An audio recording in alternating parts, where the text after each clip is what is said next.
Bienvenue à la cérémonie de soutenance mémoire de l'étudiant Peterson Agenor autour du thème l'impact de la corruption sur le droit à la liberté car de la juridiction des CAI. On a réalisé ce travail sous la direction du professeur Pierre Walty Maurice, alors professeur du droit humain, et professeur Clovis Bartol, lecteur critique. La cérémonie va se dérouler en 3 étapes. La première étape, on va assister l'étudiant de la présentation du travail. La deuxième phase, ce sera la soutenance. La troisième phase, c'est le jury qui va entrer en chambre de délibération pour sanctionner le travail de l'étudiant. Impétrant Peterson Agenor, le jury vous accorde 25 minutes pour la présentation de votre travail. Bonjour à tous et à toutes.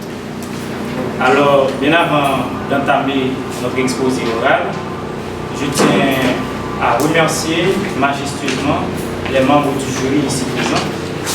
Ensuite, je tiens aussi à remercier les différents membres de l'auditoire qui ont payé leur présence à la publication de la présente soutenance.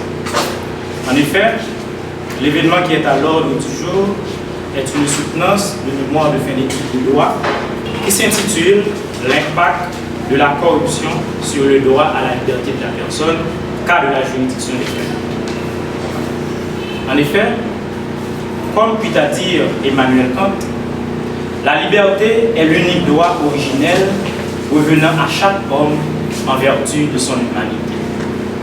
Et si l'on se réfère à l'histoire, l'indépendance d'Haïti en 1804 a été un événement déterminant dans l'établissement du droit à la liberté de la personne à travers le monde. Car la fin de l'esclavage, de la captivité de la première République noire a permis au monde entier de voir les idéaux du droit à la liberté. Cependant, cette noble impression n'a pas duré longtemps. Après cette éminente leçon de droits humains, la corruption s'est vite installée dans cette nouvelle façon. Les hauts dignitaires de l'État ont dépouillé le trésor public au profit de leurs poches. Et dans l'intervalle de quelques années, la corruption s'est installée dans toutes les sphères d'activité, en passant par la diplomatie, la politique et notamment la justice. De nos jours, l'allégorie de la justice aux yeux bandés n'est même plus fiable aux yeux de l'opinion publique. La magistrature est grandement manipulée par le gouvernement et des groupes économiquement puissants. À ce titre, certains officiers judiciaires utilisent le service judiciaire comme fonds de commerce. Ils sollicitent des pots de vin et d'autres formes de paiement qui sont purement illicites. En cas de refus, le dossier du justiciable reste dans les tiroirs ou disparaissent tout bonnement. Dans ce contexte, un détenu qui n'a aucun officier judiciaire dans sa poche peut passer le restant de ses jours en prison. Par syllogisme, nous pouvons dire que ces faits de corruption constituent une violation flagrante de l'article 7 de la Convention américaine des droits de l'homme, ratifiée par Haïti le 18 août 1969. Dans l'esprit de cette disposition, le droit à la liberté de la personne est une prérogative protégeant tout individu contre l'incarcération ou les menaces d'incarcération arbitraire ou illégale. Alors, depuis le 14 mai 2007, l'État a ratifié la Convention des Nations Unies contre la corruption.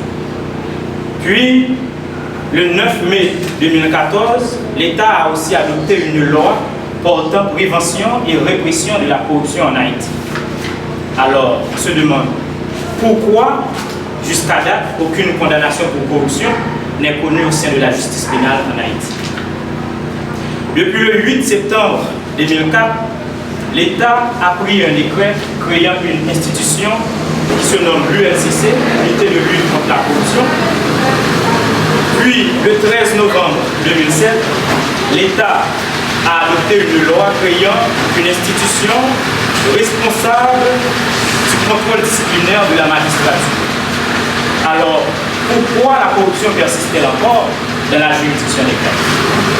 À titre de preuve, Le lundi 15 janvier 2018, les avocats du barreau d'Écailles ont même dû procéder à une fermeture forcée du tribunal de première instance d'Écailles à cause de la corruption qui est devenue irrépressible dans la dite juridiction. En somme, la question centrale de notre travail est la suivante. La corruption constitue-t-elle une entrave au respect du droit à la liberté de la personne dans la juridiction d'Écailles? Et nous proposons donc comme hypothèse: la corruption constitue une entrave au respect du droit à la liberté de la personne dans la juridiction d'Écailles. Mais compte tenu de cela, il a fallu qu'on répartisse notre travail comme suit.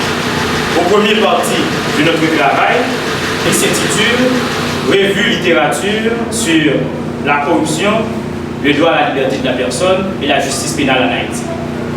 Et puis, au second partie de notre travail, qui est divisé en 2 chapitres, nous avons présenté nos dispositifs de recherche et l'enquête irrelative. En ce sens, le premier partie de notre travail contient 4 chapitres et le deuxième partie contient 2 chapitres. Et chaque chapitre est divisé à leur tour en 2 sections. Au premier chapitre du travail, nous avons parlé de la corruption, nous avons défini, présenté ses diverses caractéristiques.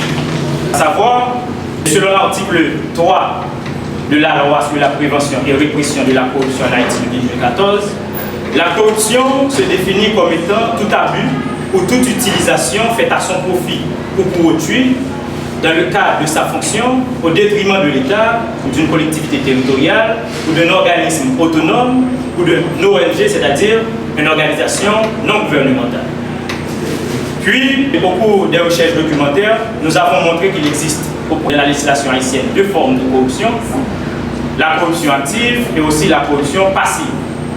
Puis, de ces 2 formes de corruption découlent divers actes de corruption, tels que l'abus de fonction, le trafic d'influence et aussi le versement de bouts de vin, j'en passe. Au deuxième chapitre de notre travail qui s'intitule Le droit à la liberté de la personne, nous avons présenté le droit à la liberté de la personne. Spécifiquement, cette présentation est basée sur l'ensemble des théories des droits de l'homme. Dans la première section de ce chapitre, nous avons présenté le droit à la liberté de la personne comme privilège. Nous avons bien défini et présenté ces diverses caractéristiques. Nous l'avons défini comme l'a prévu l'article 7 de la Convention américaine des droits de l'homme, qui montre que cette prérogative-là empêche aux États partis à la présente Convention de commettre des arrestations ou des menaces d'arrestation arbitraires envers tout individu. D'autant plus, comme vous le savez bien, qui dit droit, dit obligation, qui dit privilège, dit contrainte. De ce droit découlent diverses obligations. Des obligations envers qui? Envers l'État haïtien, qui est partie prenante à la Convention américaine des droits de l'homme. C'est pour cela que, aux deuxième section de ce chapitre, nous avons présenté les diverses obligations de l'État haïtien en matière du droit à la liberté de la personne. Telles que l'obligation de l'État haïtien de mettre en œuvre le droit à la liberté de la personne, l'obligation de l'État haïtien de protéger le droit à la liberté de la personne et aussi son obligation de le respecter. Mais dans le cadre de notre travail, nous avons surtout mis l'accent sur l'obligation de l'État haïtien de respecter le droit à la liberté de la personne. De par cette obligation, il convient de faire savoir que l'État, en tant que garant du droit à la liberté de la personne, ne doit pas être un acteur de violation du droit à la liberté de la personne. C'est une obligation d'abstention. L'État ne doit pas commettre des arrestations arbitraires, l'État ne doit pas être un acteur de détention préventive prolongée et aussi de menaces d'arrestation arbitraire. En somme, dans ce chapitre, nous avons non seulement présenté le droit à la liberté de la personne comme prérogative et aussi comme contrainte pour l'État haïtien comme État partie à la présente convention. Et au troisième chapitre de notre travail, nous avons présenté la justice pénale en Haïti. L'importance de ce chapitre réside surtout dans le fait que notre travail se limite à étudier la corruption, surtout dans le sphère pénal haïtien. Alors, comment pourrait-on étudier la corruption dans notre justice pénale si on ne connaît pas le système de justice pénale en Haïti? C'est pour cela qu'aux premières sections du troisième chapitre, nous avons premièrement présenté les différents degrés de juridiction pénale en Haïti, et aussi les différents officiers judiciaires relatifs à ces degrés de juridiction.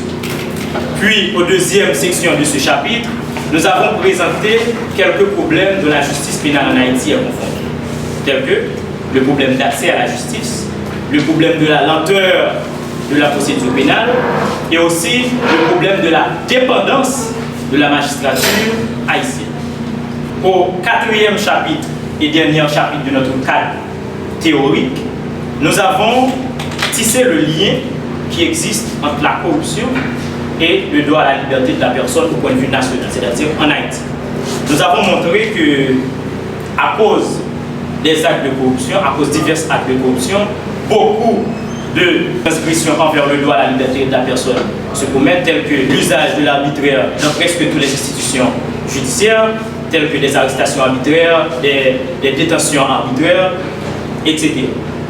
Avant d'aller plus loin, nous tenons à vous rappeler que la question qu'on se pose à travers notre travail est de savoir si la corruption constitue une entrave au respect du droit à la liberté de la personne dans la juridiction des cas. Mais nos recherches documentaires nous ont permis de voir que la corruption est une entrave au respect du droit à la liberté de la personne au point de vue national. C'est pour cela que nous avons dû mener une investigation dans la juridiction des CAI pour savoir cette juridiction particulièrement si c'est aussi le cas. Et ce qui nous renvoie au second partie de notre travail, d'où le premier chapitre de cette partie ou le cinquième chapitre de notre travail, nous avons présenté nos dispositifs de recherche. Nous avons eu comme terrain de recherche plusieurs terrains de recherche, tels que le tribunal de Bénégaï, le tribunal de première instance des CAI, le parquet près du tribunal de première instance des CAI et aussi la prison civile des CAI. Et comme méthode, nous avons utilisé la méthode de l'observation participante et notamment clandestine, de manière clandestine, basée sur des entretiens semi-structurés. Pour mener à bien cette investigation, nous avons choisi comme population d'études l'ensemble des gens qui sont impliqués dans des affaires pénales de la juridiction des CAI, et notamment ceux qui sont des présumés victimes d'actes de corruption. Dans cette population d'études, nous avons pris un échantillon de 8 personnes, et parmi lesquelles il y a 4 qui sont détenus à la prison civile des CAI, et 4 autres qui sont en cavale parce qu'ils sont recherchés par la justice, soit par des mandats d'amener ou des mandats d'arrêt quelconques. D'autant plus, nous avons choisi comme méthode d'analyse, dans le cadre de notre travail, la méthode de la théorisation en truc. Comme résultat, au cours de ce travail, nous avons pu comprendre qu'il existe effectivement 2 formes de corruption dans la juridiction des CAI, la corruption active et la corruption passive, comme l'avait prévu notre cadre théorique. C'est ce qu'on a trouvé effectivement au cours de notre enquête. Et comme actes de corruption qui sont plus souvent répandus dans la juridiction des CAI, c'est surtout l'abus de fonction, le trafic d'influence et aussi le versement de pots de vin. Au cours de notre travail, nous avons pu voir que ce sont les gens analphabètes, les gens de niveau et d'études très faibles qui sont plus touchés par les actes de corruption. Nous pouvons dire que notre hypothèse a été vérifiée dans le cadre de ce travail parce que nos recherches nous ont montré clairement qu'à cause de ces actes de corruption, beaucoup de gens subissent des actes attentatoires à leur liberté, des arrestations arbitraires, des mandats d'amener illégaux ou arbitraires et aussi des cas de détention préventive prolongée. En ce sens, des femmes et des enfants se trouvent privés de liberté souvent et hors des normes établies à cause des actes de corruption. Alors, après avoir fait ce constat dans le cadre de notre enquête, nous avons proféré quelques conseils à l'État haïtien. Premièrement, nous avons conseillé à l'État haïtien de faire une réforme institutionnelle au sein de l'ULCC. L'ULCC qui est l'unité de lutte contre la corruption. Nous avons demandé à l'État haïtien de placer, de non seulement former et de placer des enquêteurs de l'ULCC au sein de diverses institutions judiciaires de la ville d'Incaï. Puis nous avons aussi demandé, fait comme recommandation, à l'État haïtien de demander l'application de l'article 19 de la loi sur la prévention et répression de la corruption en Haïti. Cet article-là vise à l'utilisation des outils technologiques dans la quête contre la corruption pour pouvoir dépister les corrupteurs ou les corrompus. Alors, en somme, en terminant ce travail, nous avons compris que la corruption est un abus de pouvoir. Et quand elle conduit les institutions judiciaires, c'est la justice elle-même qui est devenue arbitraire. Car la corruption est diamétralement opposée à l'ensemble des réalisations des droits de l'homme. En ce sens, c'est pour cela que nous avons l'ambition, au cours de notre travail, de démontrer la relation qui existe entre la corruption et le droit à la liberté de la personne. Nous ne croyons pas que notre étude est parfaite. Car, vu l'ampleur de la corruption de la juridiction des CAI, il nous faudrait une étude qui est plus représentative pour pouvoir parler de l'enjeu et des dégâts que cause la corruption dans la juridiction des CAI. Mais cependant, nous avons tenté d'apporter notre contribution parmi les divers chercheurs dans ce domaine. Nous espérons avoir intéressé tous les gens qui se soucient de l'enjeu des droits de l'homme en Haïti, du respect des droits de l'homme. Nous vous remercions pour votre écoute. Nous sommes prêts pour autocritique et toute éventuelle question.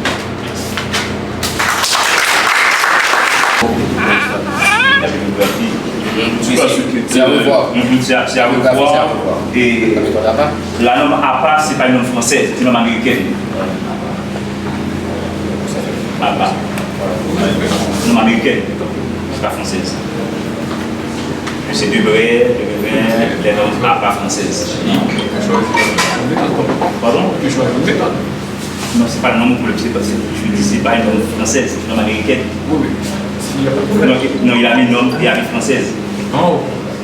C'est de lecteur critique pour son travail, pour ses remarques très pertinentes. Et je suis intéressé à débattre sur certains points. Premièrement, sur la question de méthodologie. Effectivement, dans la méthodologie, il faut faire appel à plusieurs méthodes. Déjà, il y a deux grandes méthodes, la méthode quantitative et la méthode qualitative. Ça, on est clair là-dessus. Mais pour interpréter les données, il faut venir avec une méthode pour interpréter les données.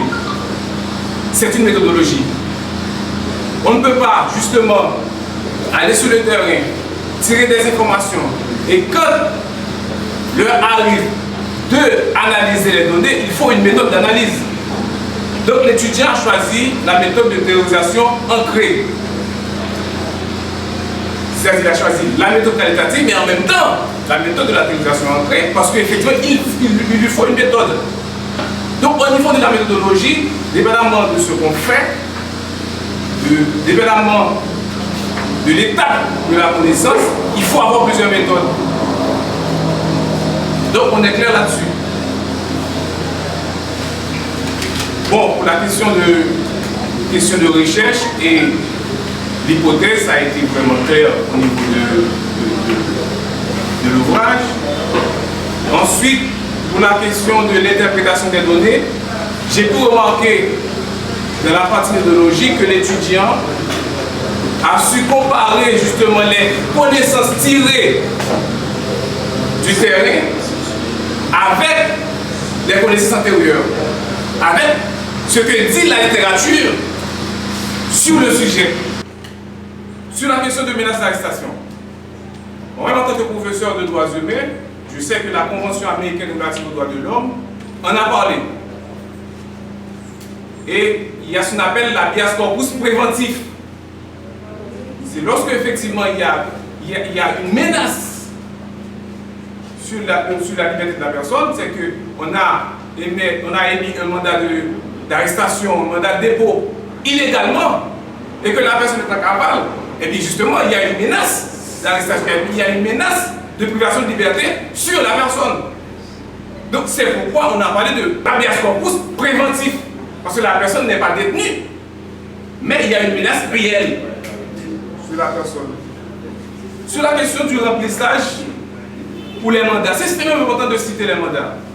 de préciser quand est-ce que le mandat est illégal ou non. Parce qu'on parle justement de corruption et droit à la liberté de la personne. Donc si on ne sait pas ce qu'est un mandat et dans quelles conditions on peut émettre le mandat, on ne peut pas savoir si la corruption entrave le droit à la liberté de la personne. Donc c'est très important de clarifier pour le lecteur les mandats et les conditions légales d'émettre un mandat. Donc c'est pas du remplissage. Ça fait partie intégrante du travail. C'est extrêmement important.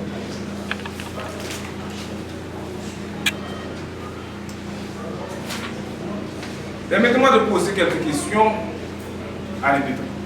Parler de droits de l'homme. Qu'est-ce que cela veut dire pour vous, droits de l'homme?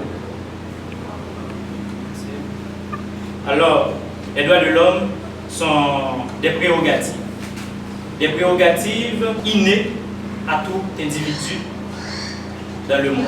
Ils ont pour caractéristique notamment des prérogatives imprescriptibles, inaliénables et aussi universelles. Quand on dit imprescriptible, c'est-à-dire on ne va pas vous accorder le droit à la vie, le droit à la santé. Et ces droits, ce sont des droits innés.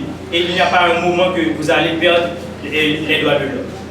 Et puis, quand nous disons qu'ils sont universels, ce sont des droits accordés à tout le monde, quel que soit le pays dont vous êtes. Que vous soyez en Irak, que vous soyez en Israël, que vous soyez en Haïti, nous avons tous ces prérogatives.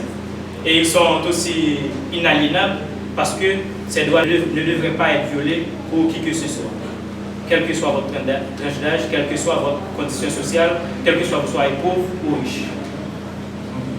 Ce qui a attiré notre attention dans la présentation de votre travail, c'est l'élégance, votre élégance. Vous avez fait usage d'une bonne documentation. Mais dans les prochaines présentations, il faut corriger ces points. Vous faites trop confiance, semble-t-il, à votre mémoire. On peut toujours improviser, mais à partir de plans. Ainsi que vous avez réalisé l'exposé sans aucune présentation, sans aucun plan. Et quelques petits écarts de langage, peut-être par stress. Et ensuite, autre correction à apporter.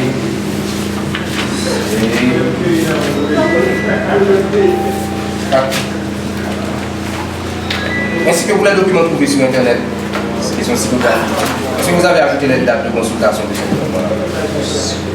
Est-ce que vous ajoutez les dates de consultation? C'est intéressant.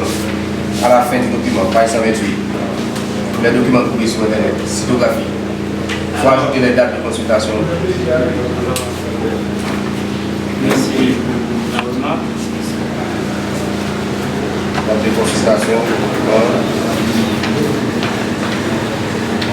D'accord. Maintenant, une première question, très académique. Est-ce que vous voulez établir une différence entre échantillon et population? C'est un ensemble et l'échantillon, ce sont des éléments que l'on prend dans cet ensemble. Et deuxième question, deux concepts. Est-ce que vous pouvez identifier et définir deux concepts d'abord le sujet? Alors, d'abord nous allons définir encore le concept, la corruption.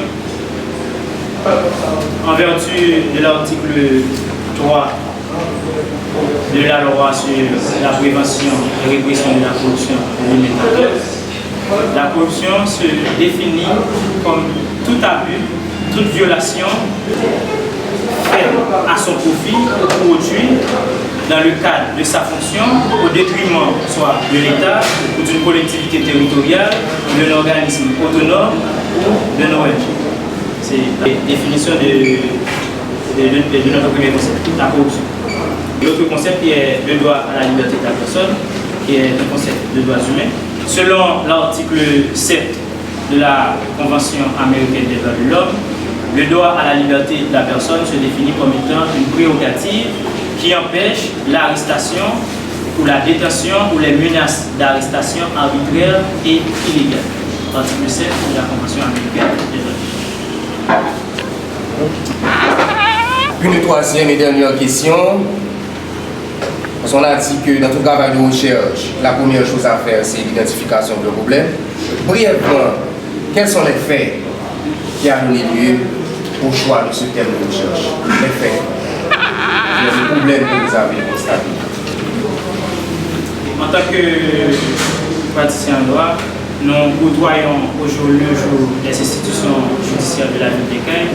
Nous avons choisi ce sujet parce que nous voyons bon nombre de personnes qui se plaignent d'être victimes d'actes de corruption dans la ville d'Écailles.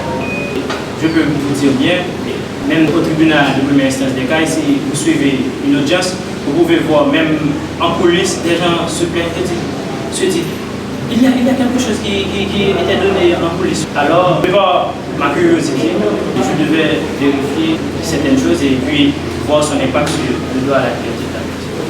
Très bien, félicitations à vous et à votre accompagnateur. Mesdames et messieurs, c'est ainsi que s'achève la deuxième partie de la cérémonie et nous arrêtons momentanément pour délibération.